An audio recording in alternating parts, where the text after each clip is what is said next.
changing consumer expectations. Our target technology workforce was 70% outsourced contract labor. We did have incentives to innovate, and we were still leveraging waterfall project management, which meant we were paying too much, taking too long, and overproducing what we were releasing. All of that led to an inconsistent guest experience. Enter Mike Mcnamara. Mike joined Target Technology team in June of 2015, and Mike came to Target with a very different vision for how we wanted to execute and lead our Target Technology team. And so he really believed that product, agile, and DevOps should be at the center of everything we do. But like I said, that isn't how we were operating, which meant huge change at hand if we were going to bring that to life. So Mike, to make this happen, he put out a directive to build a culture around engineers.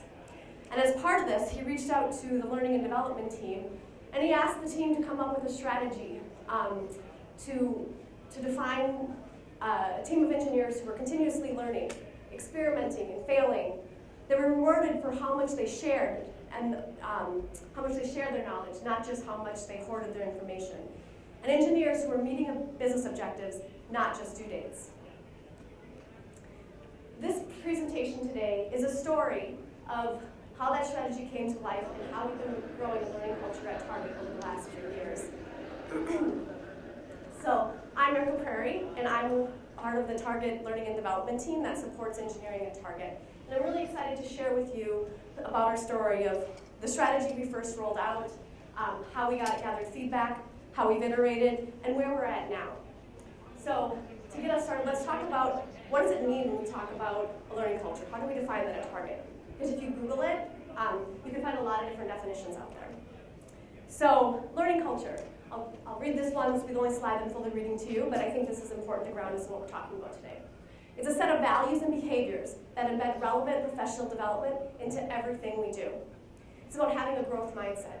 So the concept of a growth mindset is believing that you can get better, you can learn new skills, as opposed to a fixed mindset, which means, I've learned the things that I need to know, and I know what I know, and those are the things I do, and I can't get better, I can't learn new things, I'm too old, I'm too tired, etc., etc. It's about sharing learnings rather than, just, like I said, hoarding all your information so that you become the person everyone comes to, and that's how you sort of feel good about your career. It's about investing in your own growth that supports you personally and professionally. It's about being a place where innovation is valued and failures are stepped in the process. So a lot of organizations, right, we talk about innovation and failure, but we don't really do it. And so we really wanted the Target engineering community to be a place where that truly could happen. So with that, let's talk about a story. Let me share a story with you about some of the ways that this comes to life at Target.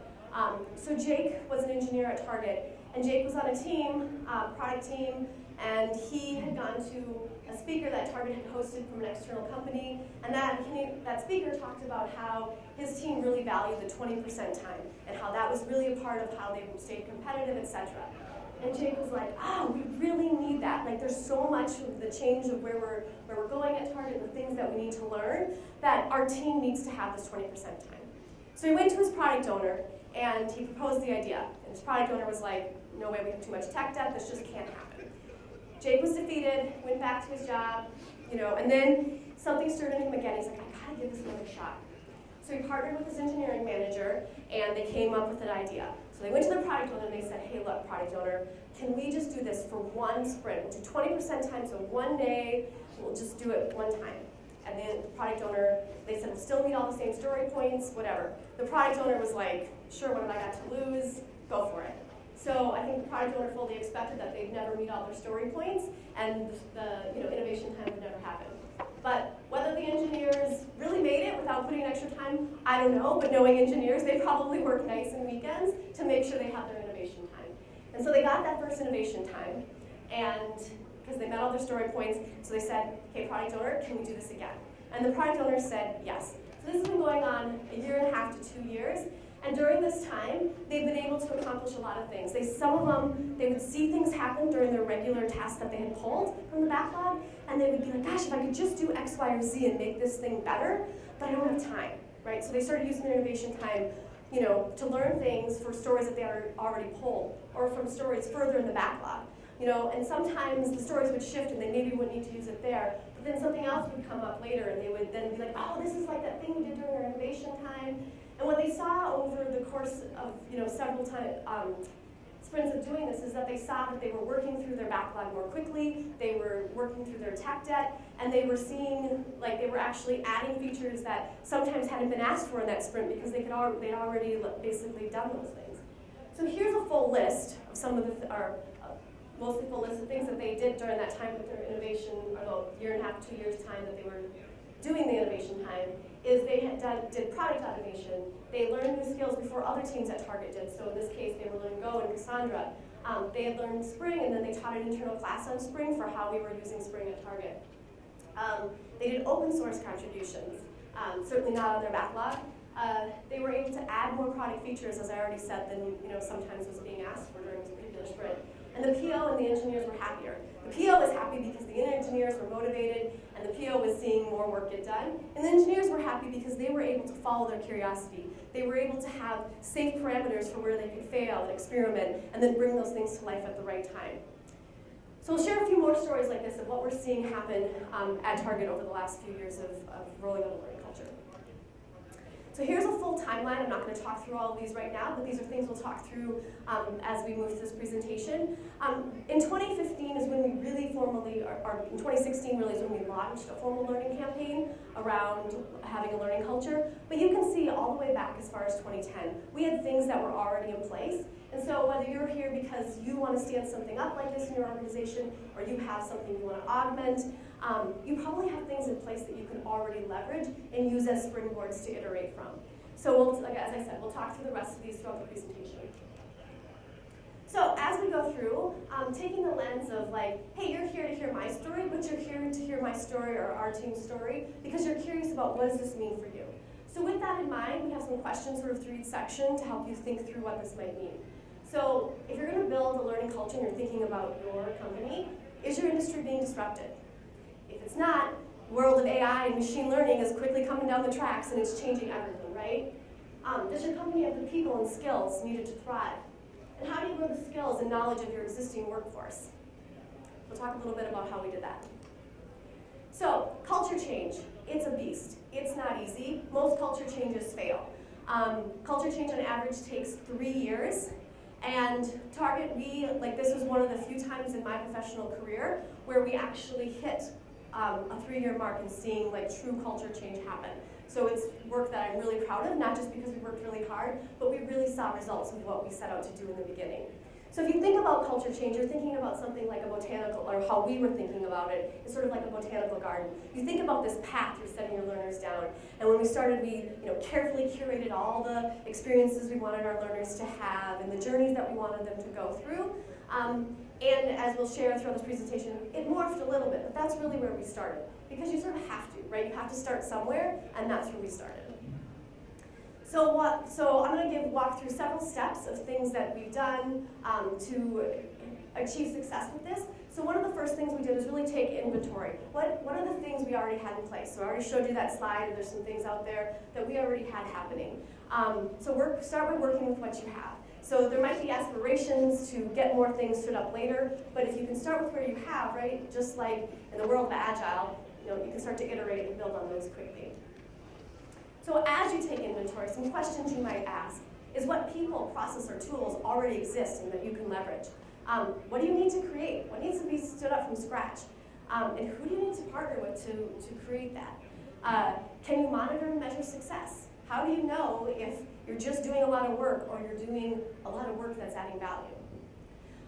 Do your people embrace learning today? So the idea of this learning culture, your from to is going to look different. If your people aren't embracing learning today, there's probably some stuff you need to do to get them to even care about learning. But in our case, we had a lot of engineers who did care about learning. They wanted it to be more a part of the culture, as I shared in that earlier story. So we had pockets that we could leverage.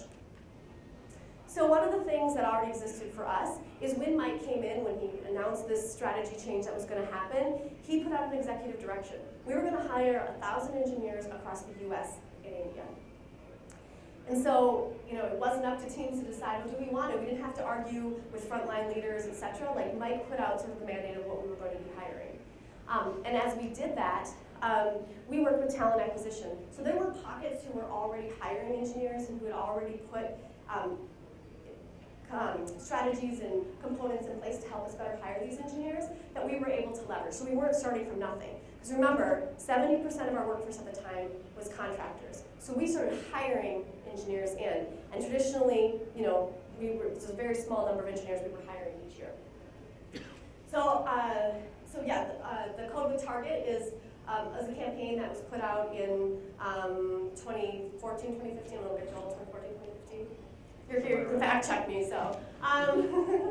Anyway, so this was done it was a campaign around the Minneapolis area, and it was to draw engineers in and to show that Target really wanted to be like a legit engineering organization. And so we saw a lot of great talent come through that application process, and so we were able to leverage that, able to leverage different hiring practices that TA had put together, and we were able to roll those out across the entire technology group. And so that was a big game changer, but we were able to leverage that. We also had the dojo. So dojo is in martial arts, it's a place of practice. The term dojo is more and more common in the technology space. Target was standing up its first dojo in 2015. And so it was a place where teams would come in for about a 6-week challenge, and they'd do 2 and 3 day sprints, and they would have agile, DevOps, and product coaches. And those coaches would help them really focus in when they came in on what they wanted to work on, and then have them get lots of practice in that particular thing, rather than where then they're in their day-to-day team. There's lots of distraction, lots of things going on that distract you from the thing that you really need to learn. So it really became this focused place of practice. So we were able to leverage that. And at this point, we have 2 dojos at Target. We have one at our North Campus and one at a downtown location. 3? Well, India, thank you. We also have one in India as well. So here we're going to share a story of some success that we've seen from the dojo. So there was a team that came into the dojo. They were a pretty mature team. They had worked together a fair amount, and they had set out their goal that they wanted to achieve in the 6 weeks. But because they were a mature team, they were like just 1 or 2 sprints in, and they started seeing a lot of success. They started hitting their goal really early, and so they really early in that 6-week process, they hit the expectations that they had come in to solve. And the coaches thought, gosh, this seems like a team who would really do well with mob programming. If you know anything about mob programming, teams often don't evolve easily to it. There's lots of challenges, etc. But because this team worked well together, they took to mobbing, and they really they continued to make a lot of progress. And they actually were able to re-platform their technology that they came in with, and they also developed some monitoring and metrics, which enabled them to take even more back to their team than what they had set out to do. And then mobbing is something that their team has continued to leverage when they went back to their day-to-day work when it made sense. So the other thing that you want to think about when you're standing up this idea of a learning culture is cultivating the right mix. So connecting the right ideas and the right people to your whole campaign. So questions you want to consider: which leaders are engaging and inspiring? Which leaders are people already following? Which leaders do you hear engineers talk about and quote and actually respect? Which leaders already demonstrate learning behaviors and values? We had, sometimes early on with this work, we would see that there would be leaders who they didn't really get what this was, and they would talk about it, and they talk about it in a way where you really don't get what this is. So those are probably not the leaders you want having championed this idea of a learning culture. So as we worked on the kickoff of this, we really wanted to set up something viral, right? Engineers tend to be a cynical bunch, and so we really worked with our customer base and put together a kickoff video, and we wanted to make sure it would resonate with them. And so we sort of had some initial feedback that it would. We had a couple of leaders that who were interested in being champions, and we knew were leaders that the engineers actually respected. So Joel Crabb was one of the leaders that you'll see in this video is in the room here, and then also Brad Thompson, who was in technology at the time as well. And so we put together a little video clip of this. It was a 5-minute video.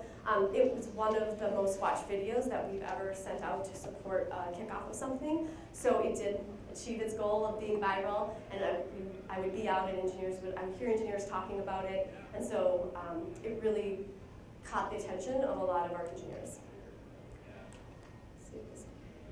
Mike's really been honest lately about staying current on technology, but with the proliferation of languages and platforms and tools, I just can't keep up. Tell me about it. I thought I was a Java expert, and I went to take the test on Pluralsight. I didn't even get expert level. I couldn't code a Paxos consensus algorithm in high school. But I'm still better than you. Oh, I see how it's going to be. Challenge accepted.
Obviously we're having fun with this, but we have to be serious about the importance of it.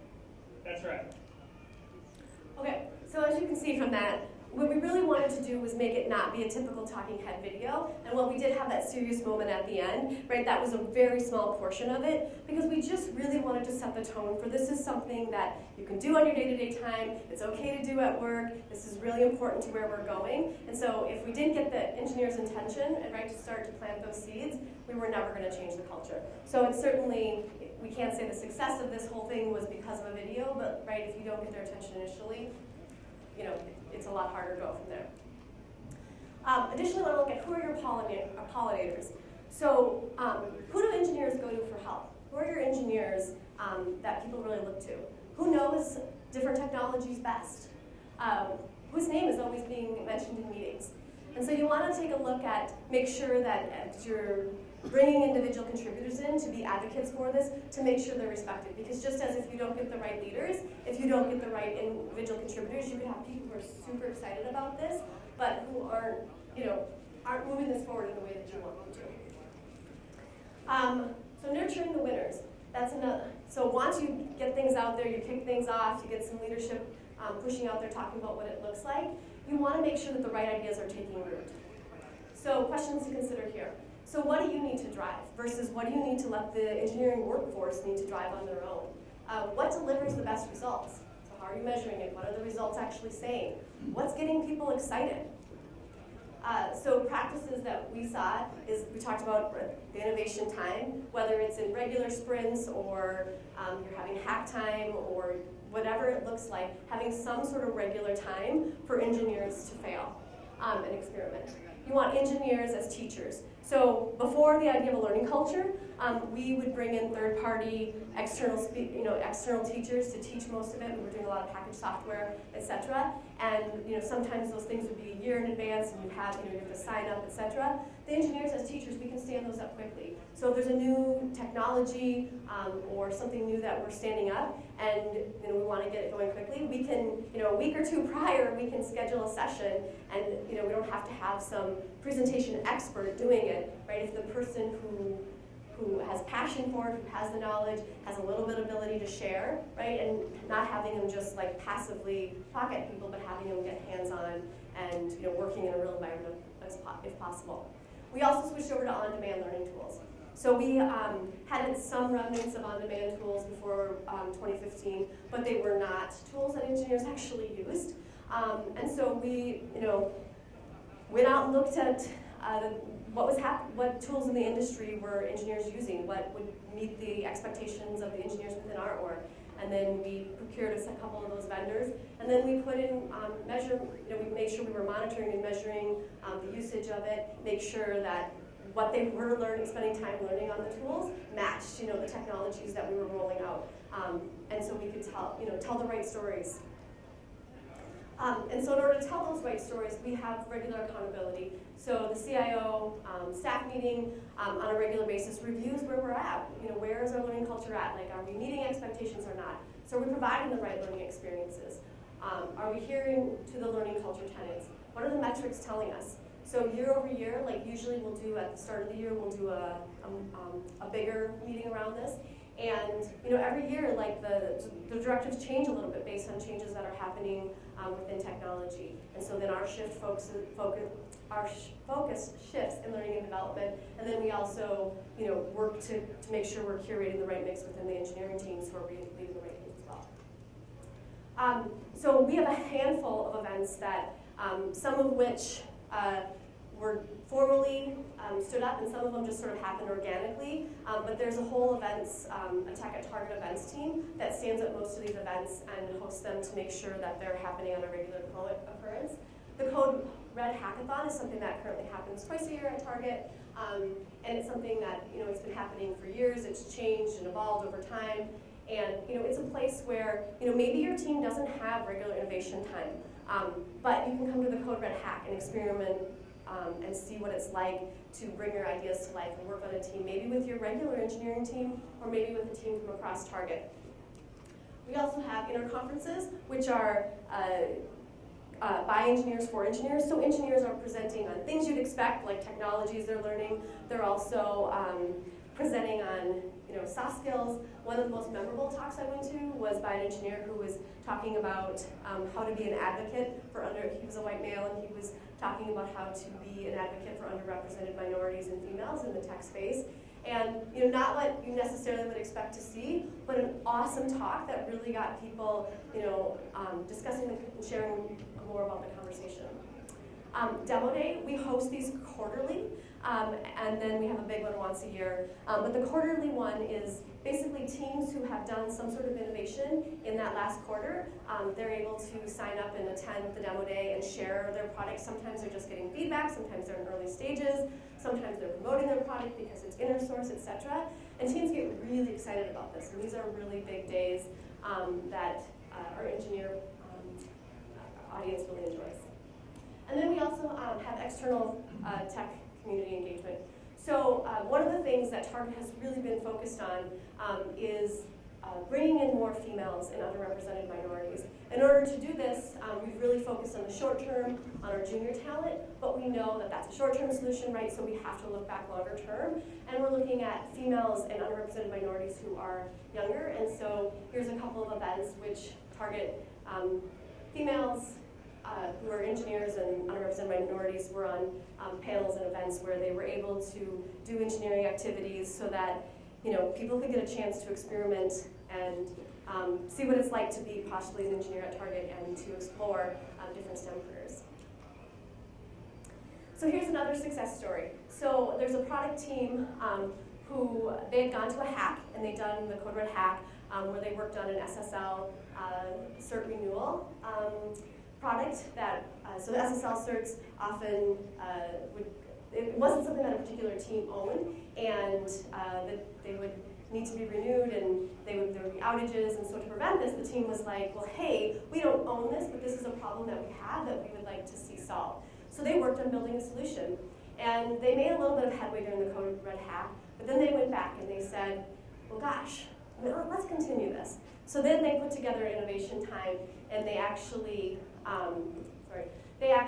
were able to bring this to life, and they haven't, the team, and they rolled it out, and it's an inner source product, and so since this has been rolled out, teams who are using it have not had SSL cert issues. So huge win for everyone internally.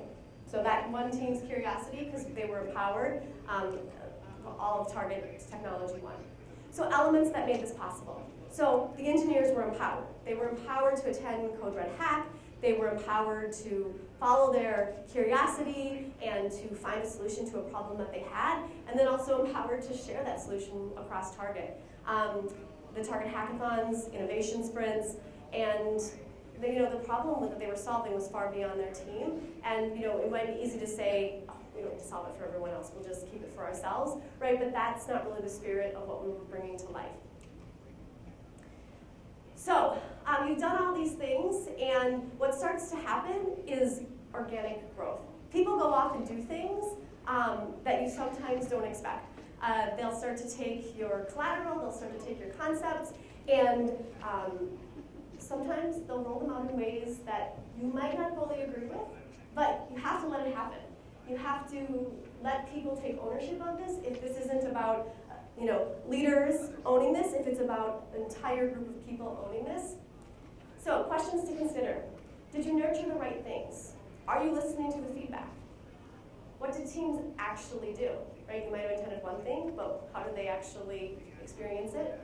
And what emerged that you didn't expect? Is it okay? Do you need to course correct, or do you need to embrace it?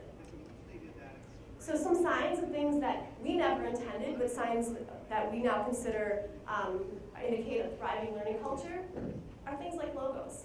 So every team internally at Target who has a logo, our CIO jokes that they develop the logo, then they develop the product. But engineers get really excited about it, right? Teams get excited because it's pride in what they're doing. And then they take those logos and they slap them on stickers. And then they hand those stickers out at the demo day, and as they interact with other teams. Here's a picture of a laptop, which is entirely filled with Target logos. And then they take those logos and they also put them on t-shirts. And they wear those t-shirts to all their events, right? And again, it brings the teams together, and it's about having pride. So there's money that you're spending, right? An organization has to spend, that you could easily say, this is a waste of money. Maybe it is, but the team having pride in what they're doing and really having ownership of what they're doing, is it really a waste of money? Probably not. The other thing is feedback. So every year we have an annual team member survey. And at the end of the survey, we don't ask them, hey, what's great about a learning culture? No, we ask them, what's great about working at Target? So they could say anything that they wanted, and nearly 10% of the population actually chooses to give a response about our learning culture. So I've got a couple of them here I'll read to you.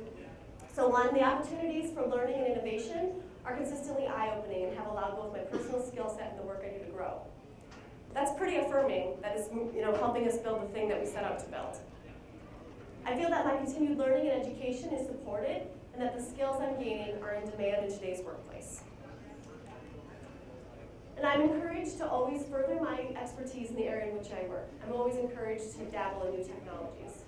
Those are all things that if you look back at what we said we wanted in a learning culture, those pieces of feedback are all things that affirm that, yes, this is happening. And when we do voice of customer sessions and we talk to engineers, they often will bring this up as this is one of the things that either brought them to Target or why they stayed at Target, or what they're really enjoying most about being there.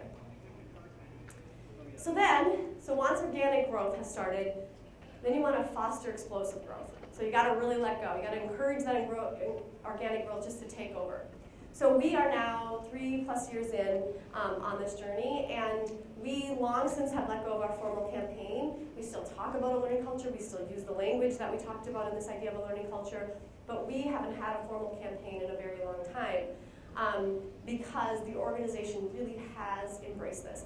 And this year's been a great example of this. We started the year out with monthly themes, and the engineering population has really been the one owning this. They come up with ideas for challenges, they drive the challenges, they iterate on it, they come up with their own ideas of how they want to do metrics on it. It's all stuff that 3 years ago we were not seeing, and so it's really rewarding to see this stuff all take root. So questions you want to consider as you move into this phase. How are teams continuing to drive this forward? How does the role of leadership need to evolve? What do you need to put in place to protect the most critical components? So one of the things that Target did is architect the right environment to enable wild growth. So the architecture team built out a retail platform for their architecture so that engineers could really focus on building, choosing the right languages, frameworks, and supporting technologies, and not worrying about the architecture of it. And what this enables is the team can get their product done quicker, and it ensures that these different products are interacting in the way that we want them to. And so it takes out a lot of the jimmy rigging that happens later if teams don't adhere to these standards. We also have inner source. So one of our biggest inner source products is called Praxis. It's a UI. It helps engineers shortcut when they have to develop a UI for their product, on top of all of the backend stuff. And then open source. So Target started using open source several years ago, and we initially were users of it, and then Target started to say, hey, if we're going to be users of open source, we should probably start to give back. And traditionally, for a large organization like Target, this was something that was an absolute no. And so it took a lot of partnerships with the right people to get approval to do this. And so it also then, since we've been doing it, it also gives us exposure to new engineering talent. It shows Target as a place that's a legitimate, engineering powerhouse. And so you can find, I'll give you a link at the end here where you can find more about our open source products that we have out there. And then also, we talked about earlier about having an inconsistent guest experience. So over the last few years, that inconsistent guest experience is now a consistent guest experience. It's a seamless guest experience. Whether you're using Shipped, Drive Up, Restock, Gift Registry, or the mobile POS, point of sale system, all of these things that the guest doesn't see as like, oh, this is a different system, this is clunky, this didn't work. And all of these things were done. They either had to be refactored, rewritten, redeveloped in the last few years. And they're things that we could not have done the way that we were operating. And so having this idea of a learning culture, learning and failing and iterating and be continuously curious and being able to follow that curiosity is exactly what's enabled this to develop over the last few years. And then you want to partner with your community. So all along the way, you want to make sure that you're taking the right partners. Because it might be really easy to just roll out a strategy initially just on your own, but if you don't start taking the partners, things fall apart really quickly. In our case, right, we had to have the entire executive team on the same page about what we were rolling out and making sure that the key message was consistent. The learning and development team, which we talked about, the talent management team, the human resources, finance teams, product teams, technology, all across our technology teams. Everybody had to be on board to fully bring this to life. As we wrap up here, if you want to learn more, you can visit tech.target.com. You can find the story of building an engineering culture, the examples that I shared, and then also on a regular basis we're releasing engineering stories about what it's like to be an engineer at Target and what's happening within our space. You'll also links here to our open source contributions as well as the Target Dojo. So with that, I think we have a few minutes left. Are there questions that anyone would like to ask? You talked about measuring these things or finding out what are the data points you would take to understand how you're doing. That's always the hardest part of the culture transformation. So what kind of metrics were you looking for? Was it more kind of storytelling kind of metrics? Yes and yes. So some of them, the actual numbers, metrics were things like our on-demand tools, like being able to show how usage was increasing or was increasing if we did certain promotions and that sort of thing. And those we were able to partner with our vendors to help talk about what we were trying to show and making sure that if they didn't already have the right metrics that they could get those for us. And that was one of our things when we took on these partners, these vendor partners. We told them what we were trying to achieve, and we ruled out anyone who didn't want to partner with us to be able to help support this. We also, we look at attendance for events hosted. So Anna here is on our Tech at Target team, supports that. And so, while we don't, like my team when we started this, we didn't own this, but we would partner with them to get hey, what was attendance, and include that in the story. So again, when we talk about taking that partner, it wasn't about just things we controlled. We worked with finance, talking about external spending versus internal versus like external spending on conferences, whether that was going up or down, or what did we want to see, all those different kind of things. We also, on our annual employee survey, while I showed you those comments that we had, we also asked questions. We didn't say, hey, are you liking the learning culture? But we asked questions that revolved around that definition of what we should expect to see, and we asked people to rate, like, hey, does your manager support, continuously learning, and were we seeing that number change? And we were seeing those numbers change. So those are places. We also would get, when we did host events, we would ask for satisfaction or ask what had changed for them. And then also anecdotally, when we do voice of customer sessions, like taking those stories, as you said, and really highlighting those pieces or those stories that really exemplified or popped about how this was coming to life. Yeah. Do you see anything on the HR side from more people applying or anything like that? Measure? There are so many things in that space that isn't something that we chose to take a look at because, that's just such a big one. Trying to think about, we have tried to play with retention numbers and different things, but we always come back to there's so many factors happening. It's really hard to on a lot of those numbers, it's really hard to say, sometimes you can sort of claim correlation because you have enough influence, and sometimes you're like, oh, I don't really know if we can or not. But we do know with things we've heard, anecdotally, HR teams sharing that in exit interviews, people have talked more about, this is one of the reasons that they've stayed and that sort of thing. So early on you mentioned how you have the pollinators and leaders. How do you get the people who are neither of those, who are maybe the actors even or? Yeah, I mean that's a part of any culture change, and there's the early adopters and there's the laggards, right? That's why one of the things that to have those pollinators, sometimes you might try to get people who are the most cynical. You might want to try and get their feedback early on. Know what their feedback is and what does it take to win them over, right? And sometimes those people are your best advocates eventually, but they may not be an early adopter. And some of those people will never come along, right? And so the idea is to get the 80% and not worry so much about the 20%. If the cynical group is the 80%, there's some other things you're going to have to do first. Yeah. So this morning was the first time I heard about Target's commitment to have 50 days of, professional development and learning. Did that come from this program? Is it part of this program, or is it just independent and coincidental? Well, it's part of it. I mean, it's not fully from this, but one of the things that we kept having and I don't know, Joel, maybe you might be better equipped to answer that question than me. I can answer that one. Great, I'm gonna try. Earlier on the slides, you saw that we review this at our CIO staff, so I'm part of the CIO team. And this last year, we were walking through our what was coming back to us from the surveys that we do, and it was you're seeing a lot of stuff around learning, but still sometimes I don't have the opportunity. My managers are still saying, no, you can't do that.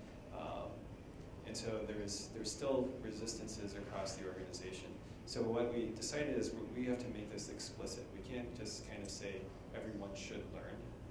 We have to actually come out and say everyone should learn, and this is the recommended amount. And I'm not going to call that. We call that a guideline or kind of a stretch goal or whatever you want to call it. But we specifically said we were going to pick a number, and we were going to say this is the recommendation to the enterprise. And it came basically out of a lot of the information that we got from the Better Everyday program and all the surveys and whatnot. So yeah, it was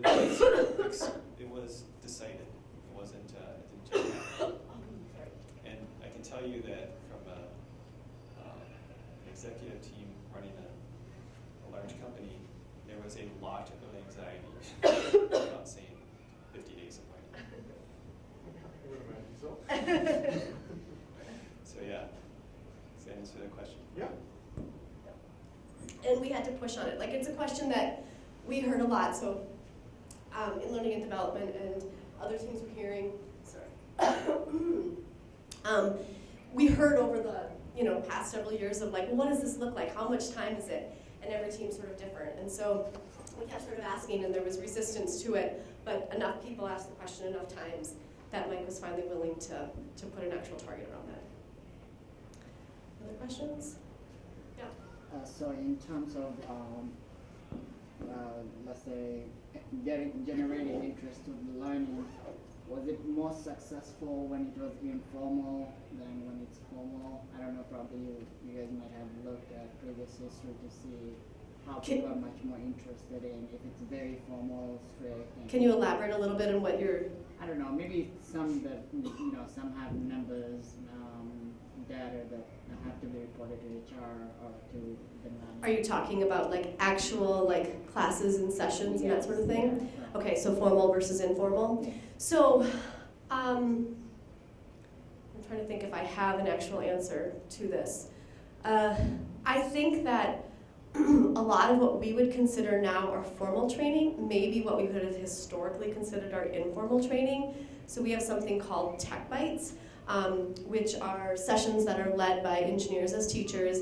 They partner with the learning and development team, and what we do is the really sucky part of it, which we market it. We do the logistics, we get the classroom, we promote it, get the calendar invites, track it, do the surveys, all that kind of stuff. The stuff that historically would prevent engineers, even if they wanted to share, from doing it. So we do that part of it.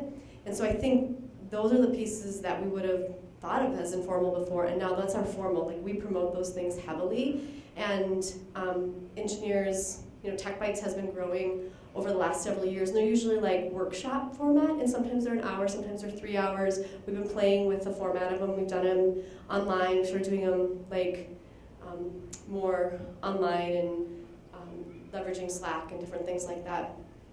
Does that give you an answer? Okay. Other questions? I know we're getting towards happy hour here. In terms of investment, I'm thinking of the quote that's been going around the internet that says, what happens if I spend all this money on my employees to learn, and then they leave the organization? And the other responder says, well, what happens if they stay and they don't? Right, right.